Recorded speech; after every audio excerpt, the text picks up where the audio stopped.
I'm Allendale's chief meteorologist Ryan Martin with a look at your midday weather update, looking at the latest surface analysis across the country. Not much exciting here right now. High pressure sits just to the north of Terre Haute, Indiana. So on the backside of the high, we're seeing south winds start to kick in. Front side of the high, still looking at these north winds coming down, keeping temperatures very, very pleasant. You can see where the warm air is really starting to build, though. We've got thunderstorms firing off from northeastern parts of South Dakota all the way back into central Nebraska. Then we still have a cluster of thunderstorms down across central parts of Oklahoma.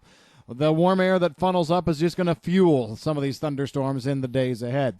Now, we're looking at the best round of thunderstorms probably to wait to fire off across the Corn Belt till we get into the weekend. That doesn't mean we won't see anything in this far western Corn Belt area, extreme western Minnesota, western Iowa over the next couple of days, but we think it's going to take a little bit more of a catalyst to fire these things off in a big way. That catalyst, to me, looks to be a low-pressure area that's currently in Saskatchewan. As it moves across into southern parts of Ontario, we're going to see the front come from Minnesota, Wisconsin, back through Iowa probably as we go through the day Saturday, and then that will shift to the south and east into Sunday. So that's when we look for the best precipitation to fire off across the Corn Belt. Looking at quarter to 1 inch rainfall totals. At this point, though, I don't think we see coverage much better than about 50% of the Corn Belt. I just think it's going to be a lot more hit and miss.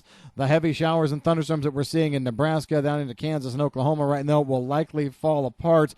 Although the action in Oklahoma is close enough to a low-pressure center, it may be able to sustain itself for just a little bit longer.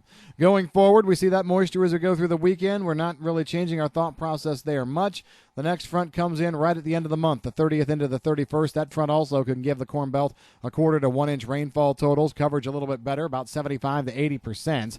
As we move on forward, then we'll drop temperatures and drop humidity values again for the first part of August.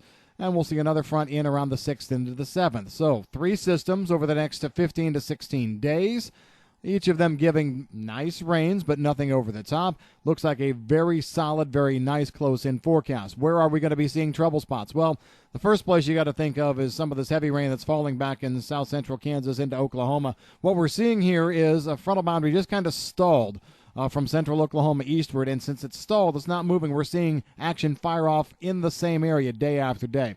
It looks to me like this is probably going to taper off and come to an end within the next 24 hours, but then we can see another round of thunderstorms trying to fire off on several occasions, probably every 2 to 3 days across the central plains right on through the middle of next week before strong Canadian high pressure comes in. So that may be an area where it's a little bit too wet in some places, and the thing is, since it's been thunderstorm based, you don't have to go too far outside of some of these thunderstorm zones to hear people complaining about still needing a drink. So we'll keep an eye on that. Heat is going to be an issue for the southern plains and the deep south, but we don't see it going too far out of hand. Also probably want to keep an eye on a potential tropical system trying to sneak up and graze the Carolina coastlines here the next week or so. May throw some moisture in there, but it's not a Gulf event. It's not going to throw a lot of moisture into the mainland. It's going to be more of a glancing blow than anything else. Pretty short and sweet today, mostly because the pattern is not changing. What we've been talking about here recently is what we're still talking about today. I'm meteorologist Ryan Martin. If you've got any questions on the weather, give us a call at Allendale. Have a great day.